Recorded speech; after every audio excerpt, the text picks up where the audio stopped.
الرحمن الرحيم. Assalamualaikum warahmatullahi wabarakatuh. Kali ini Ibu akan mempelajari tentang sifat koligatif larutan.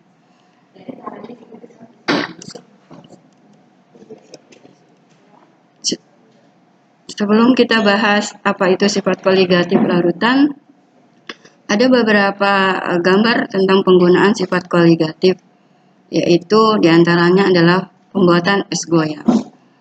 Nah, gimana caranya es goyang itu dibuat? Kenapa sifat koligatif, prinsip sifat koligatif digunakan oleh si penjual es goyang?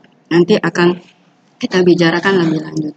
Kemudian adalah yang kedua adalah memadatkan jalanan yang tertutup salju sehingga salju tidak mudah mencair. Itu juga menggunakan prinsip dari sifat koligatif. Sifat koligatif adalah sifat-sifat fisis dari larutan yang tidak tergantung pada jenis zat larut, tetapi hanya pada konsentrasi partikel telarutnya. Sehingga nanti di sini sifat koligatif dari larutan elektrolit akan berbeda dengan sifat koligatif dari larutan non-elektrolit. Nah, ada 4 sifat koligatif larutan yang akan kita pelajari, yaitu tentang tekanan uap, kemudian penurunan titik beku, kenaikan titik didih, dan tekanan osmotik.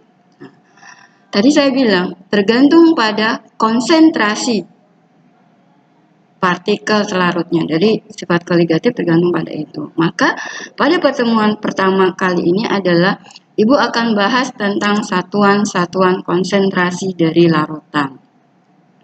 Ya. Yang pertama adalah satuan konsentrasi molaritas. Ini di kelas 11, kalian sudah pernah bahas, Ibu pernah bahas, ya. Kalian pasti pernah mempelajari itu, yaitu tentang molaritas larutan dengan satuan molar, yaitu mol zat larut per liter larutan.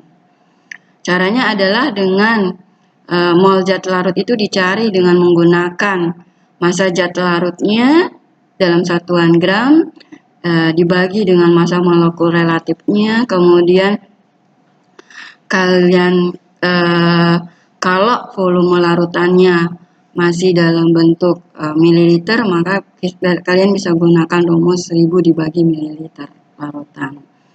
Kemudian konsentrasi yang kedua. Nah, konsentrasi molaritas ini nanti digunakan pada saat kalian menerapkannya atau mengaplikasikannya dalam menghitung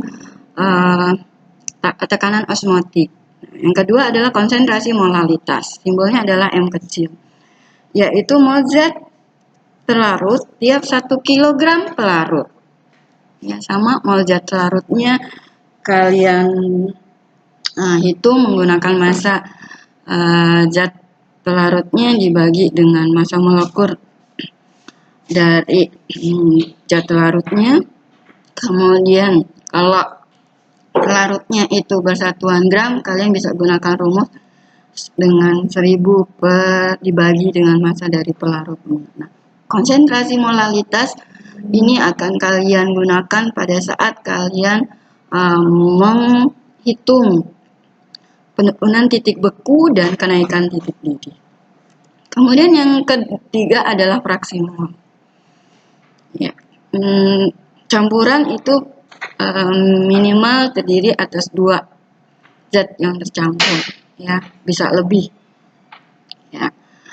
Maka kalau 2 zat, seandainya satu zatnya kita simbolkan sebagai A, zat lainnya kita simbolkan sebagai B, maka untuk mencari fraksi mol dari zat A adalah mol zat A dibagi dengan mol campurannya, yaitu mol dari zat A tersebut ditambah dengan mol zat B. Yang berikutnya adalah persentase berat, ya, yaitu massa zat larut dibagi dengan massa larutannya dikalikan dengan 100%.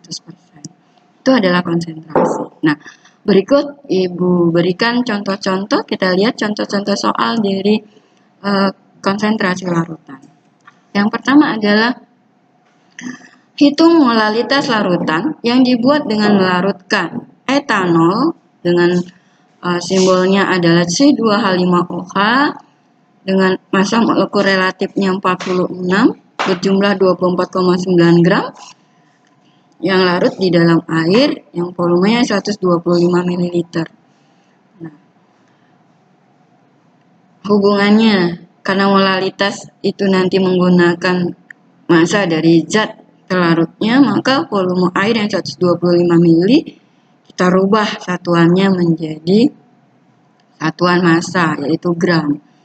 Kita menggunakan hubungan bahwa massa jenis dari larutan adalah massa jenis dari air adalah 1 gram per mililiter. Artinya 1 mililiter air itu identik atau sama dengan massa dari 1 gram air. Jadi kalau 125 mililiter air, maka massa air yang kita campurkan ke dalam larutan tersebut adalah 125 gram.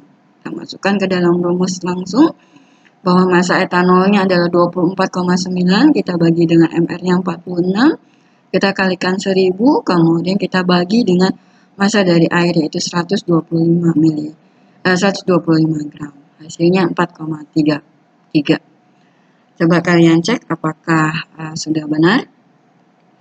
Yang kedua adalah contoh soalnya menghitung massa dari asam perklorat yang dibutuhkan untuk membuat suatu larutan yang molalitasnya 2,52 molar dalam air yang massanya 652 gram. Berarti kita punya konsentrasi molaritasnya sudah diketahui 2,52 gram. Massa dari asam perkloratnya yang ditanyakan dibagi dengan massa molekul relatif asam perkloratnya adalah 100,5. Kita kalikan dengan 1000 dibagi dengan massa pelarut air yaitu 652 gram. Ya, besarnya adalah 165,13 gram asam perklorat yang harus dimasukkan. Contoh soal yang ketiga, yaitu suatu larutan mengandung 3 buah zat. Jadi campuran dari larutan tersebut terdiri atas 3 buah zat, yaitu ada 18 gram glukosa yang massa molekul relatifnya 180, kemudian asam asetat, kalian mengenalnya sebagai asam cuka, yaitu besarnya 24 gram, massa molekul relatifnya 60, dan massa air 81 gram dengan massa molekul relatifnya adalah 18. Dan ditanyakan berapa fraksi mol zat masing-masing. Fraksi mol asam asetat berapa, glukosa berapa, air berapa. Yang harus diingat sekali lagi bahwa fraksi mol dari campuran itu jumlahnya adalah 1. Untuk menghitung fraksi mol kita butuh mol masing-masing zat, ya. Mol dari glukosanya adalah 18, kita bagi dengan 180, besarnya 0,1. Mol dari asam asetat adalah 24, kita bagi dengan MR-nya 60, besarnya 0,4. Mol dari air adalah 81 gram, kita bagi dengan 18, hasilnya adalah 4,5 mol. Jadi mol campuran tersebut adalah 0,1 ditambah 0,4 ditambah 4,5 besarnya 5 mol. Nah, untuk mencari fraksi mol asam asetat berarti mol asam asetat kita bagi dengan mol campuran. Ya, mol campuran dari glukosanya, dari asam asetatnya, dan dari airnya, yaitu 5. Maka fraksi mol dari asam asetat adalah 0,08.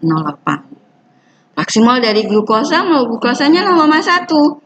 Ya, fraksi mol campurannya jumlahnya adalah 5. Berarti 0,1 dibagi 5, 0,02. Fraksi mol air 4,5. Ya, mol dari airnya 4,5. Mol totalnya adalah 5, berarti besarnya 0,9. Ya, jumlah dari fraksi mol dalam campuran itu adalah 0,02 tambah 0,08 tambah 0,9 besarnya adalah 1. Baik, terima kasih. Itu tadi pertemuan pertama kita bicara tentang konsentrasi, satuan konsentrasi dari larutan. Berikutnya kita akan bahas tentang tekanan dari campuran, ya, penurunan tekanan dari campuran. Oke, sampai jumpa lagi di pertemuan berikutnya. Saya akhiri, wassalamualaikum warahmatullahi wabarakatuh.